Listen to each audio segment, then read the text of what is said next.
अंदर मोहन भागवत जी ने क्या कहा कि हर मस्जिद, हर दरगाह के अंदर शिवालय कब तक ढूंढते रहोगे। ये संभल के अंदर किया, उसका नतीजा क्या निकला। देखिए, ये वो स्थान है जहां से पूरे हिंदुस्तान के अंदर अमन वास्ते का पैगाम गया है। तो यहाँ पर विदाउट कास्ट एंड क्रीड हर आदमी की आस्था है।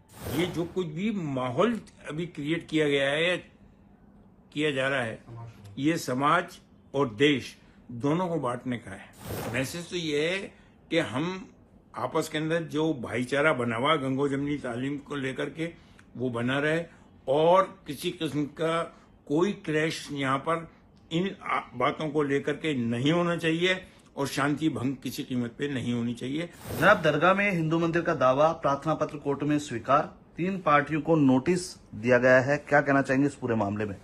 देखिए, ये तो न्याय प्रक्रिया है, कोई भी कोर्ट में जा सकता है और कोर्ट उसको एंटरटेन करेगी। उसके ऊपर बाकायदा एविडेंस होंगे, सबूत लिए जाएंगे, उसके बाद फाइनल आएगा। अभी तो बहुत टाइम है। आखिर क्यों बार बार दरगाहों को ही निशाना बनाया जा रहा है? अब ये तो अपने पर्सनल इंटरेस्ट है उनका, वो चीप पब्लिसिटी के लिए कोई भी कर सकता है। तो इसके अंदर रोक तो कोई है नहीं। कोर्ट के अंदर ना तो जाने के लिए है, न इस तरह की पब्लिसिटी हासिल करने के लिए। संभल मस्जिद में पहले हरिहर का मंदिर, अब अजमेर दरगाह में महादेव का मंदिर। भाई साहब, 2022 के अंदर मोहन भागवत जी ने क्या कहा कि हर मस्जिद, हर दरगाह के अंदर शिवालय कब तक ढूंढते रहोगे। ये संभल के अंदर किया, उसका नतीजा क्या निकला। 5 बेकसूर शहीद हो गए, जिसके अंदर 2 के घरों में तो कमाने वाले वही थे। कितना बड़ा सेटबैक लगा है, इसका उनको मलाल नहीं है।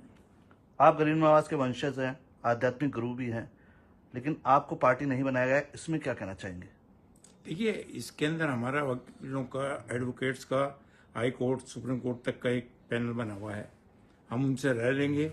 वो अगर हमारे को जो भी गाइडलाइन देंगे कि हमें इसके अंदर पार्टी बनना है आगे होकर के या नहीं बनना है या सिर्फ वेट एंड वॉच करना है, तो हम उस हिसाब से चलेंगे। सूफी संत ख्वाजा गरीब नवाज की दरगाह है ये, सभी धर्मों के लोग आते हैं। नेता है या अभिनेता, सभी की चादर यहाँ पे पेश की जाती है। उसके बाद इस तरह की घटना, क्या कहना चाहिए? देखिए, ये वो स्थान है जहां से पूरे हिंदुस्तान के अंदर अमन वास्ते का पैगाम गया है। तो यहाँ पर विदाउट कास्ट एंड क्रीड हर आदमी की आस्था है। प्रधानमंत्री जी 1947 से देख लो आप, चादर आ रही है बाकायदा। जितने गवर्नर्स होते हैं उनकी तरफ से आती है, जितने चीफ मिनिस्टर्स हैं उनकी तरफ से आती है, जितने सियासी पार्टी हैं उनके जो हेड्स हैं, बाला साहब ठाकरे, उनकी तरफ से आई, आज भी आ रही है। आंध्र प्रदेश, तेलंगाना, उनके चीफ मिनिस्टर वो भेज रहे हैं। आरएसएस के चीफ, उनके बिहाफ पे इंद्रेश कुमार जी वो चादर लेकर के स्वयं भी आए और भेजी भी गई।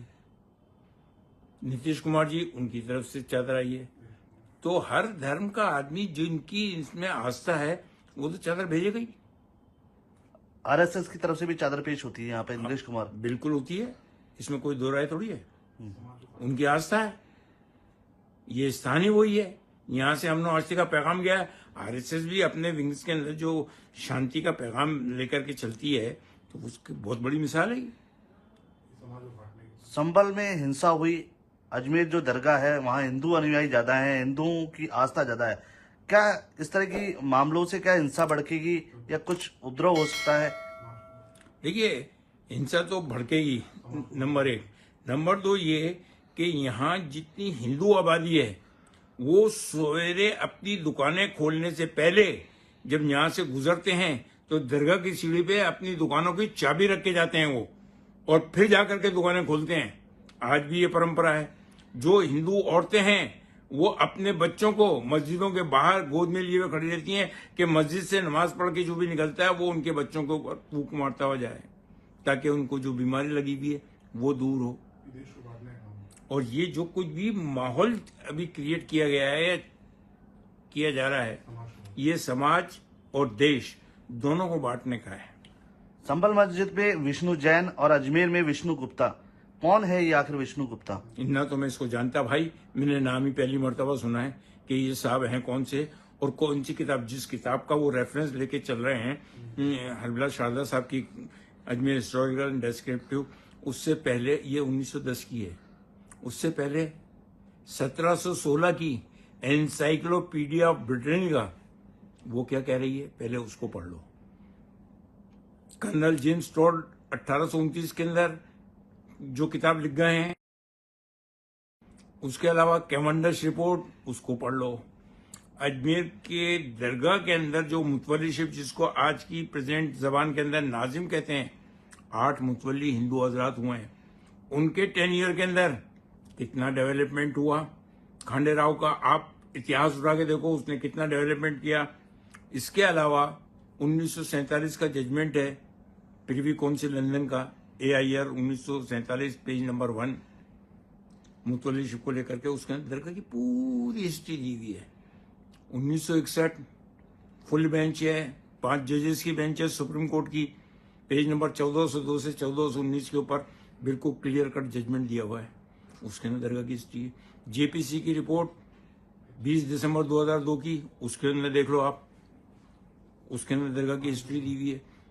1950 के अंदर गवर्नमेंट ऑफ इंडिया ने दरगाह ख्वाजा साहब एक्ट बनाने से पहले जो इंक्वायरी कमेटी रिपोर्ट बैठाई थी, जिसके बिहाफ पे दरगाह का एक्ट बना, एक्ट नंबर 36 1955, उसके अंदर पूरी हिस्ट्री दी हुई है।